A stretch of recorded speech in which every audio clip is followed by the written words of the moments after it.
Hi, and welcome to the fourth video in the AVL video tutorial series. I'm Benjamin, and we are going to talk finally about stability, lift distribution, stall prediction, and trim calculation. So everything you really want to know about your airplane when you design an airplane, let's say a model airplane or anything else. First, we are going to cover what is static stability and what is it? How you can calculate it in AVL, of course. I'm going to add this here. Then we go on to estimate the correct center of gravity for your airplane. First, we are going to cover a rule of thumb, and then we are going to talk about the aircraft neutral point. After that, we will quickly cover how you output stability derivatives, and then we go to lift distribution and trim calculation. So those last ones are also very interesting. Okay, let's start with what stability is. I'm in the book called Introduction to Flight by Anderson. This is a very helpful book, and I encourage you to buy it and read it. And we are in chapter 7.5. This is the criteria for longitudinal static stability. Now, it's really important that you understand this concept of static stability, so I hope you will bear with me. Okay, suppose we have an airplane which is trimmed out, so we don't have any resulting moment around the center of gravity. You see here it's 0. We're flying at a certain angle of attack. If this angle is larger than this, let's say, trimmed angle, then we want the airplane to pitch down again to get into equilibrium state. And if the angle is lower, we want the airplane to pitch up. And somewhere there needs to be the 0 point, which is the trim point. And if we look at this graph, you see on the y-axis we have the moment coefficient around the center of gravity, and on the x-axis the angle of attack. And we want to have, when we're flying with a low angle of attack, we want a positive pitching moment. Somewhere we have a trim condition, as you see here in A, case A, and for case B we want a negative coefficient, moment coefficient to pitch up. So this is the principle. Now, what's if the plane is not statically stable? How does that look like? Here we see an airplane which is statically unstable, and you see as we are trimmed, we still have a trim condition, but when we have an angle larger than this trimmed angle, we have a positive pitch up moment, or if it's lower, a negative pitching moment, and that is static instability, and you see it up there also in the graph. So we can summarize that we need two criteria for longitudinal static stability. And the first one is, as you can see, we need a positive, we call this 0 lift moment coefficient. So when the airplane doesn't generate any lift, at that point we need to have a positive moment coefficient. And as we advance with alpha, with the angle of attack, we want to have a negative slope. And if it's above trim condition, we also want to have a negative moment around the center of gravity.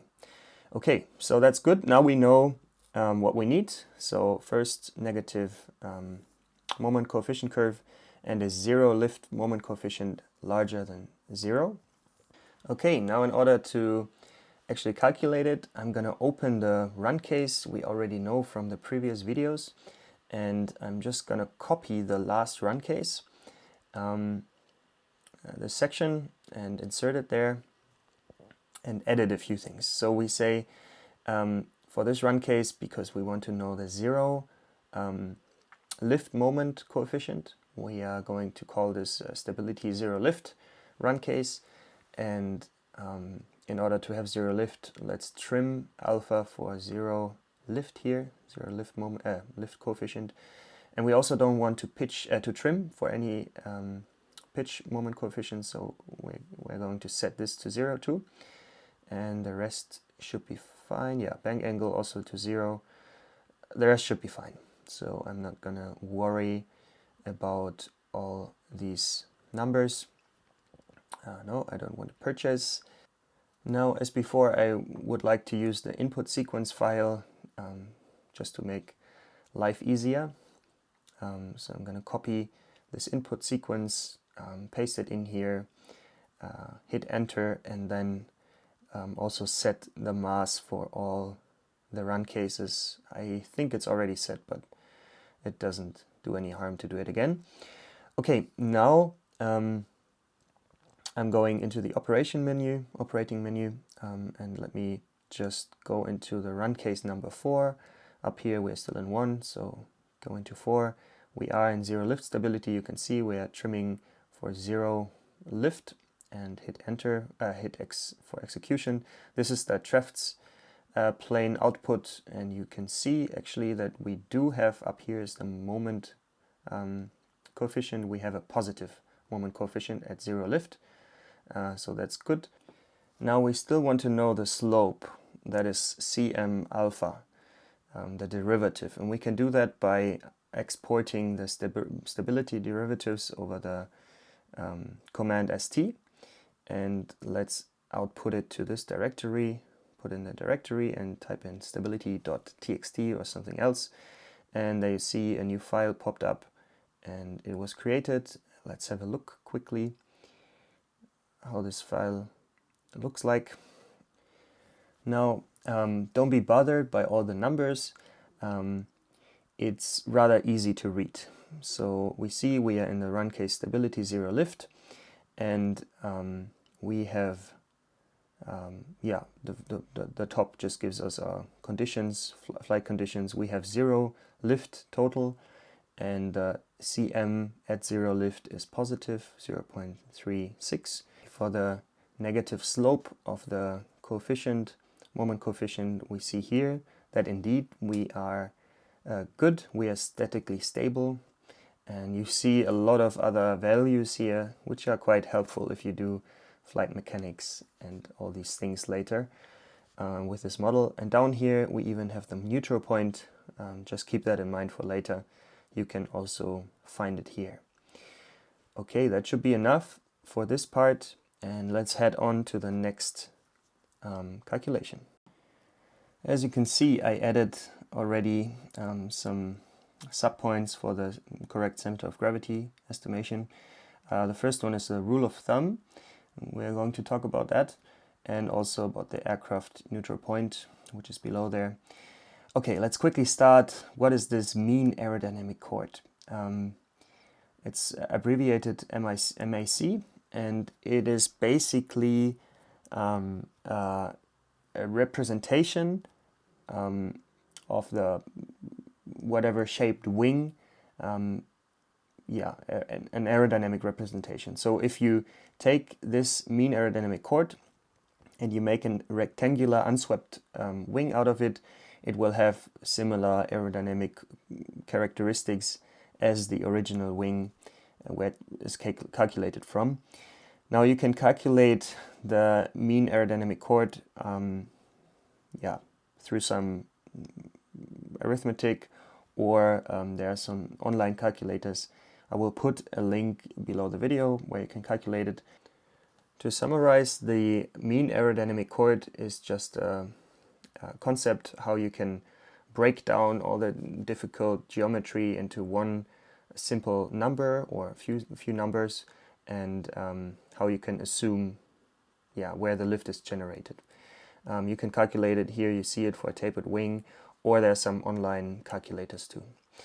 Okay, since we want to keep things easy, we are just gonna assume that our mean aerodynamic chord is these 180 millimeters. That is quite close to the real one, and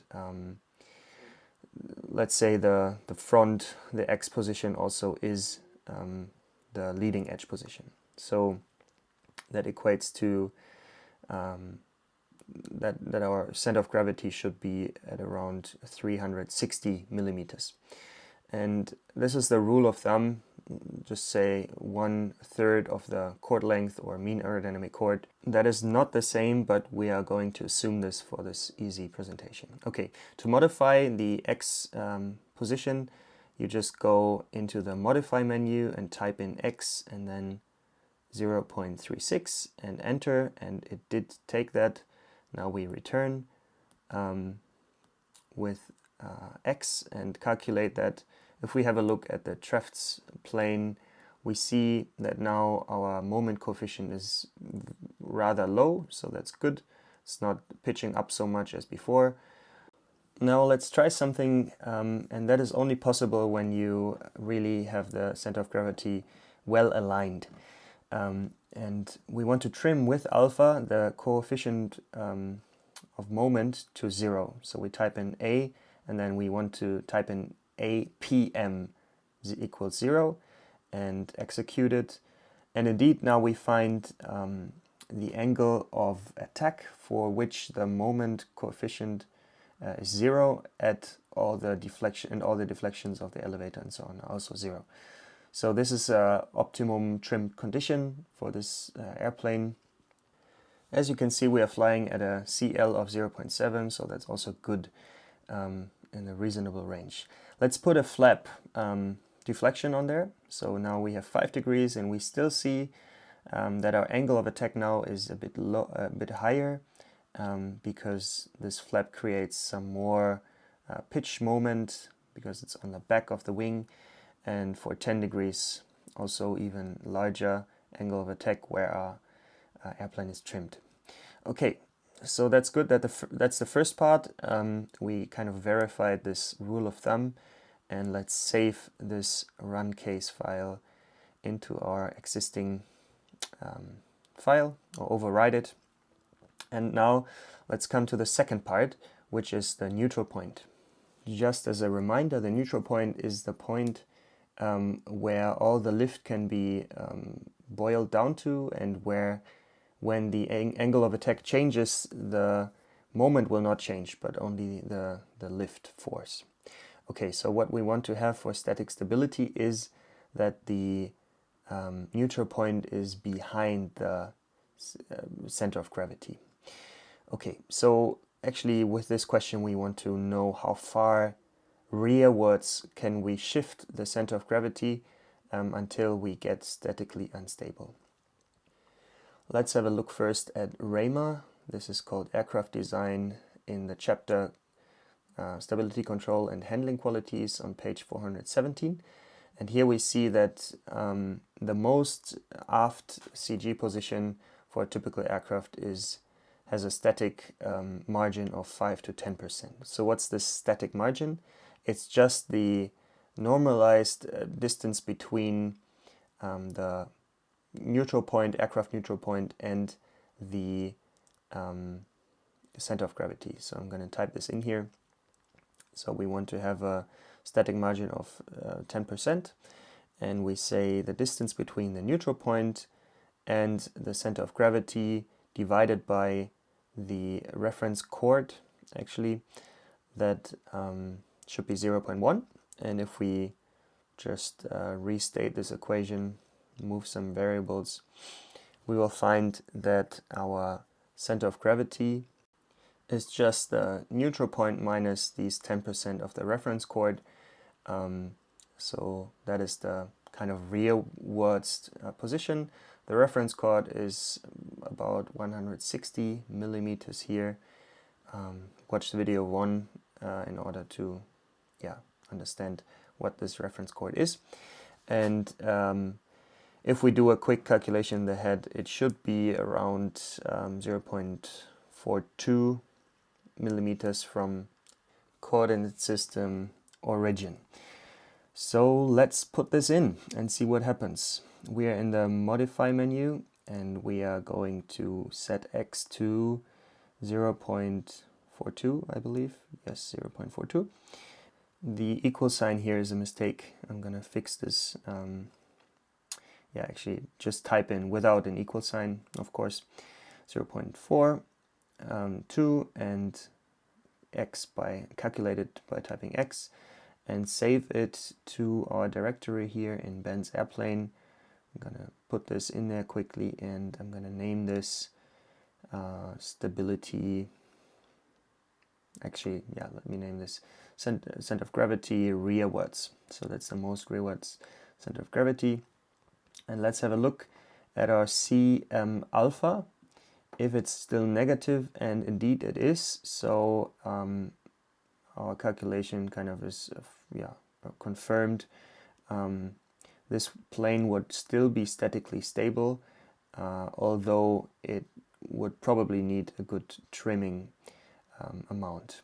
Okay, now let's try a different position. Let's try to move it even further back at 0.45. Now our center of gravity is behind our neutral point, and let's save this to stability2.txt, and let's just load it and see if our slope for our moment coefficient Cm alpha is still negative. No, it's positive, so now we are statically unstable. Our our center of gravity has moved too far to the back, and now we cannot fly stable anymore. Okay, this is good. Now let's go on to the next calculation, which is lift distribution.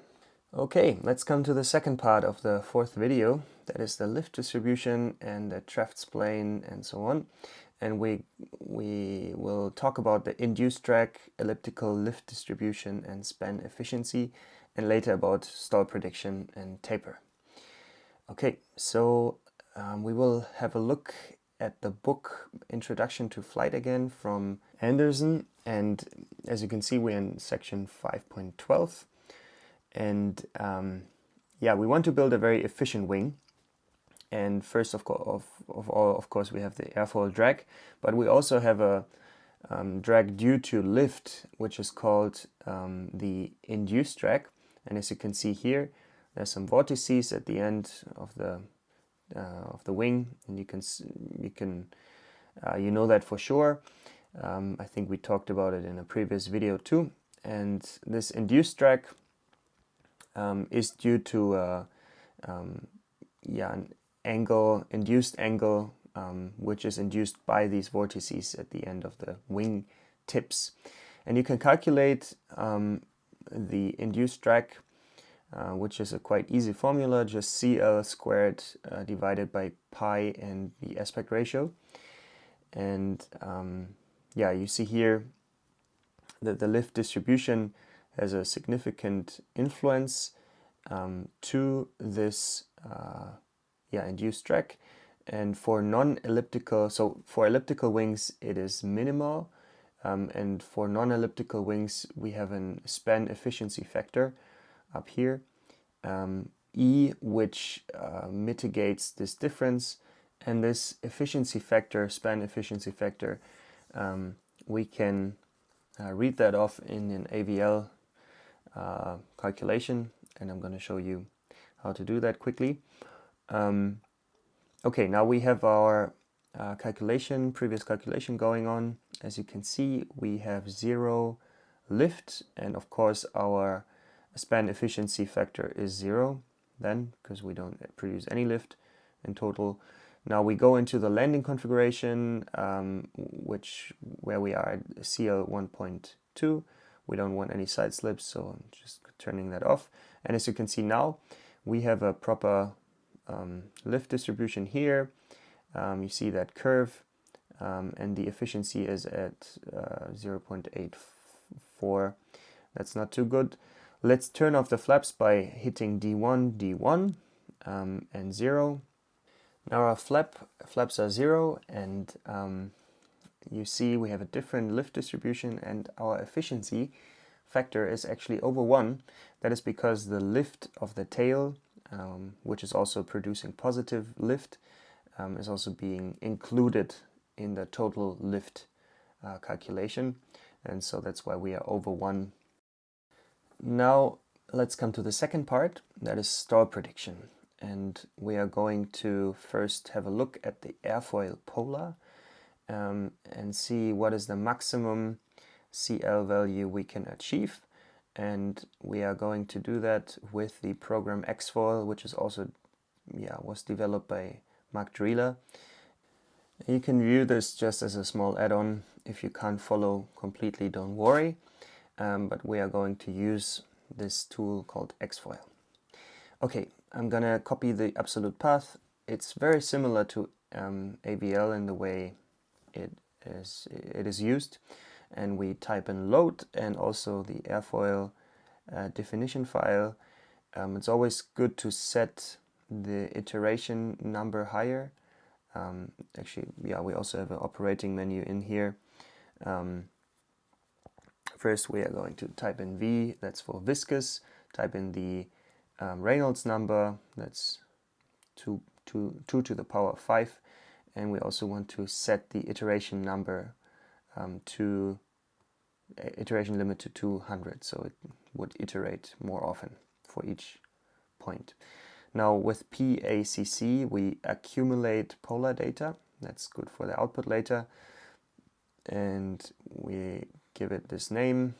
That's where we export the files. You see there's a new file being created, and now we can do a sweep over multiple angle of attacks for the airfoil. That's this one, so we type in ASEC and a sequence beginning at, let's say 0, ending at 12 degrees, and with a spacing of 0.25 degrees each one, and we hit enter, and it calculates all the viscous solutions for all those parts, and now we can plot it by typing in PPLO, polar plot. And let's also hard copy this one, the plot, and open this one, and there you see it. What we are interested in is the CL over alpha, and you see it tops off at around 1.1. So this is the CL max for the airfoil, two-dimensional airfoil shape, and now we can kind of save this or know what our profile is capable of in this for this Reynolds number. For other Reynolds numbers it might be quite different. And let's have a look at our lift distribution and see where we reach this number. Now if we have a look at the lift distribution here, we see that we are actually, for most of the part of the wing, we are over a local CL value of 1.1, so probably the wing is going to stall already here. Let's change the coefficient of lift to 0.7, and here you see we are still below this maximum value, so we can expect we shouldn't expect separated flow here. As you can see, we have two values. What we are interested in is the dashed line, which denotes the CL value. The other one is referenced, is normalized by the reference chord and the actual chord. Now on these lines, let's try a little experiment and actually taper the wings very strongly, basically make them very sharp at the wingtips. And we do this by reducing the chord width or length here to 0. I've just modified the geometry of our airplane, and of course we need to input the new geometry. We do that by load and then input the geometry. I hope you can follow, otherwise just look at the first or second video. And let's have a look at the geometry. Indeed, you see it's very pointy, the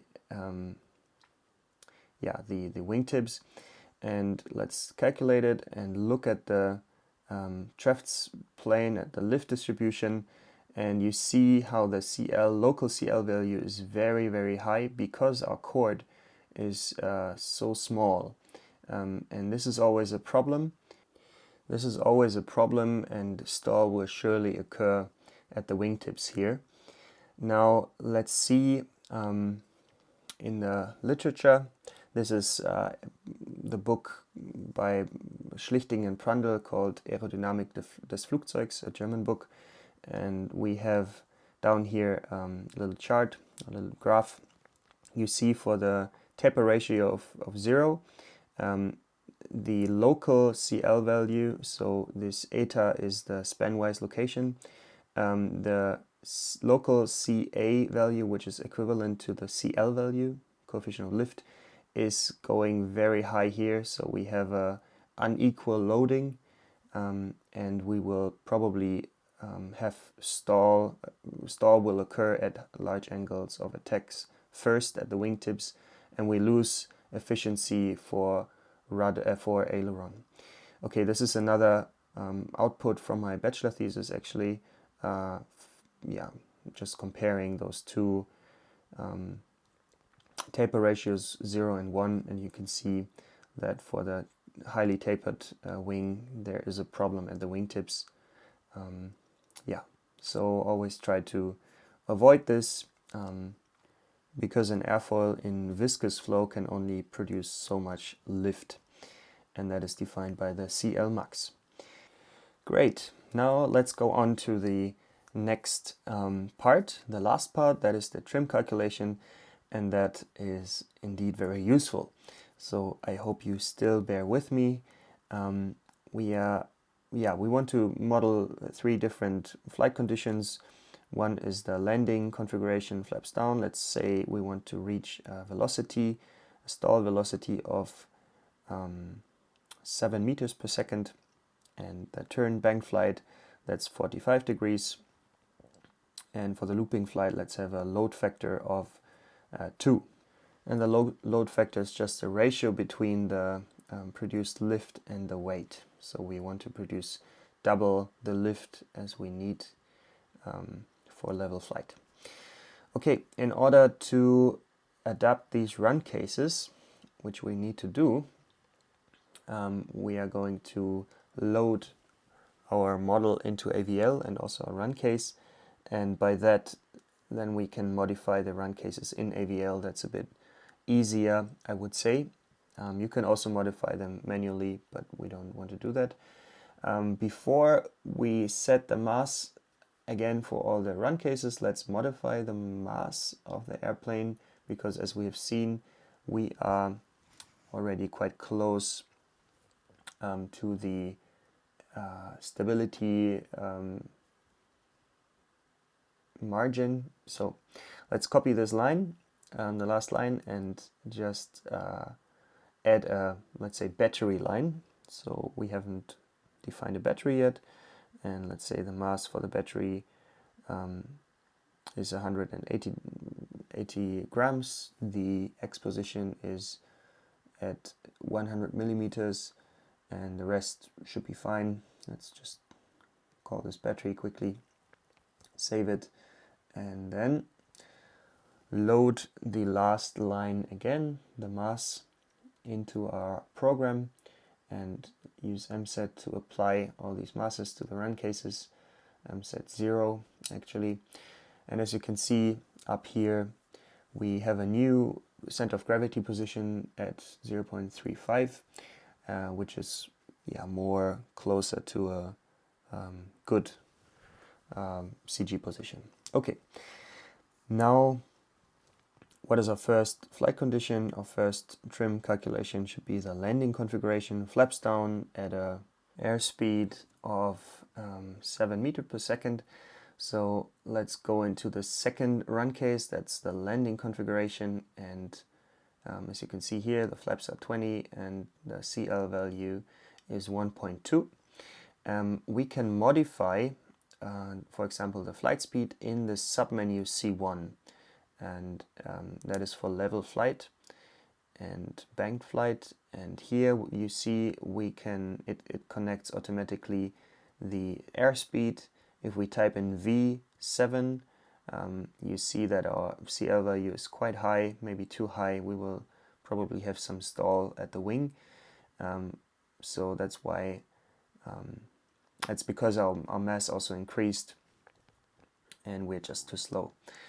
So we can try out different ones, maybe V9 at 9 meters per second. We are somewhere else, and maybe 8 is good. 8 is good. Let's put it to 8 meters per second. And let's try to save this newly defined run case. We just change the parameters and we can update or write them by typing in S and then yes for override or just Y. Let's calculate that one and show the Treffz-plane. And as you can see, indeed, it looks quite good. We do have the buckle from the flaps, the buckle of the CL values. We are way higher than 1.1, which is the maximum without deflection. So just keep in mind, if you have a flap on even a two-dimensional airfoil, you can reach higher values. And here you see our elevator is trimming our pitch moment to 0, but the rudder and flaps are not doing anything. And since we are flying with a angle of side slip of 10, let's also try to get the other ones to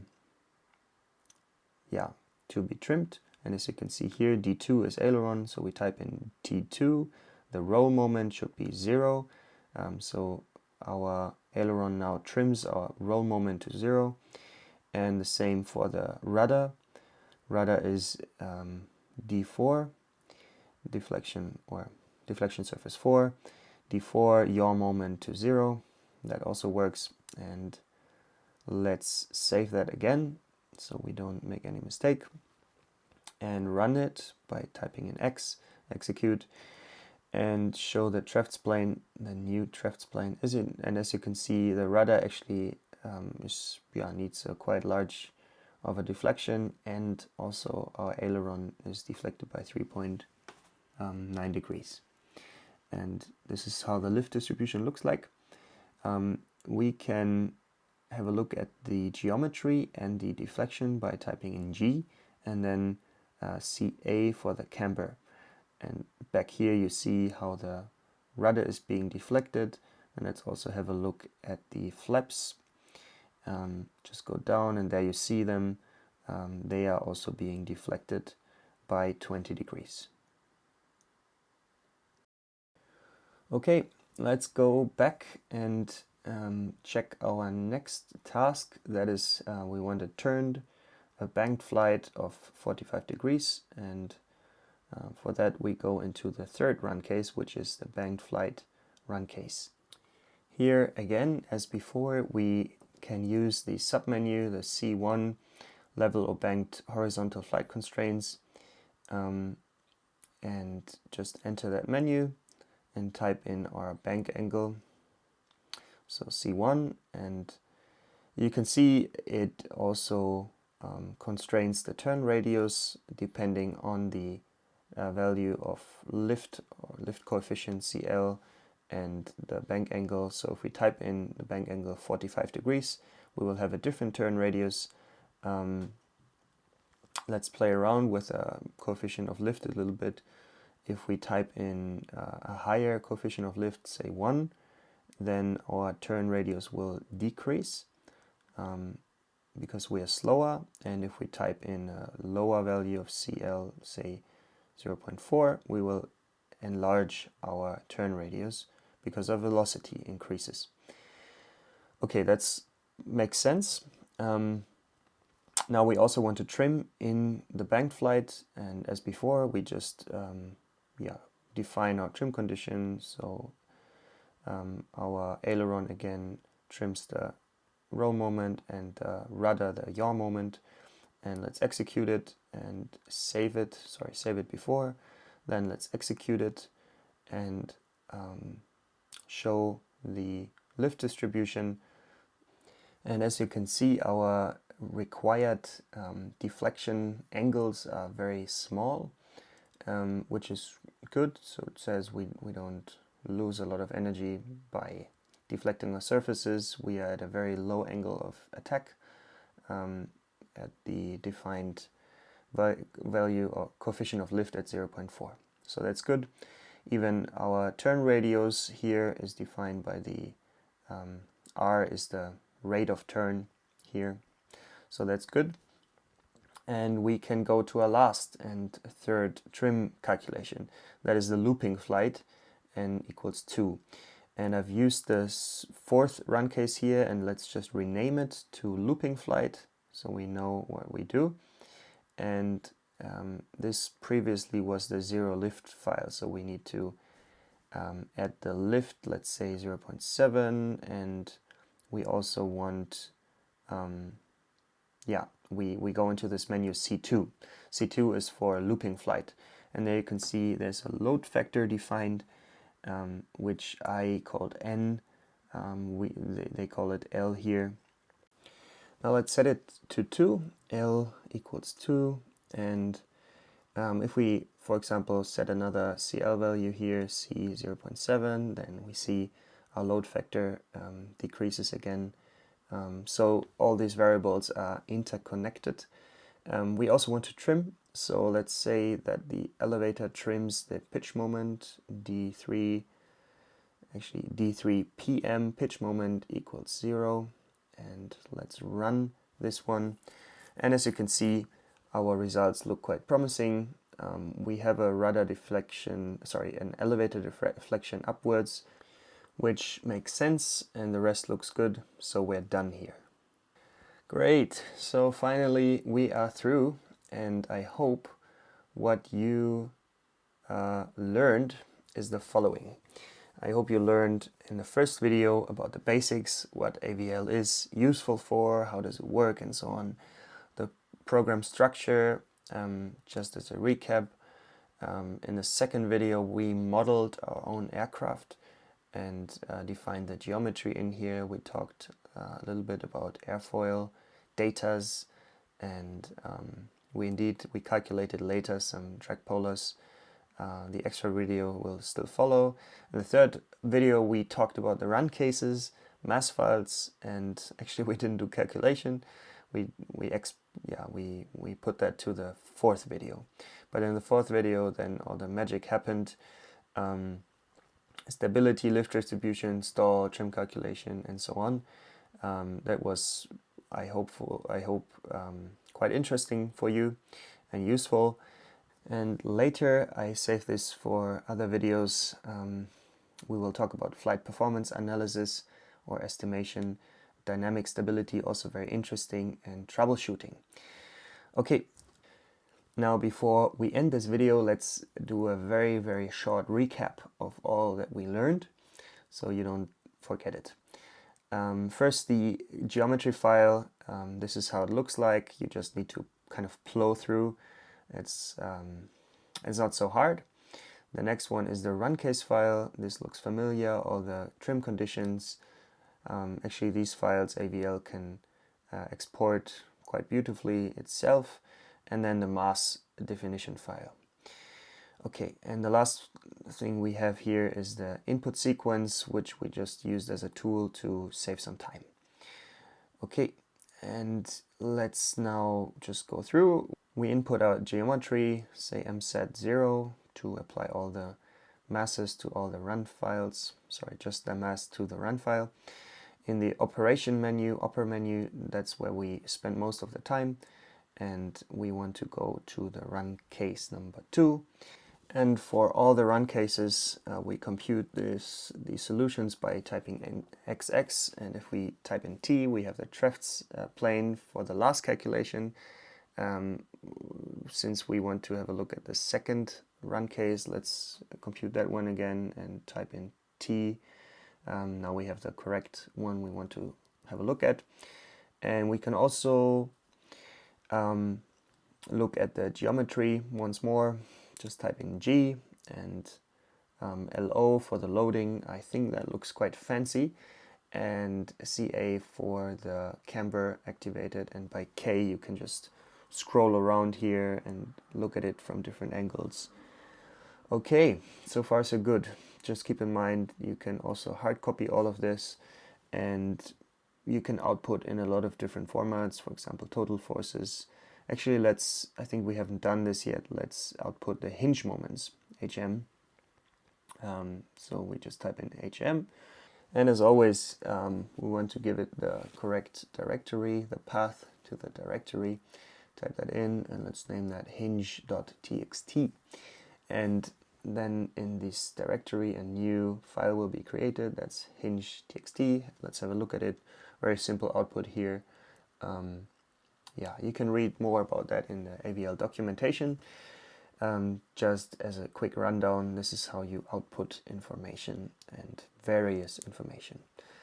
Okay, that's all. I think we are through, and I would like to thank you very much for watching, and please consider to subscribe.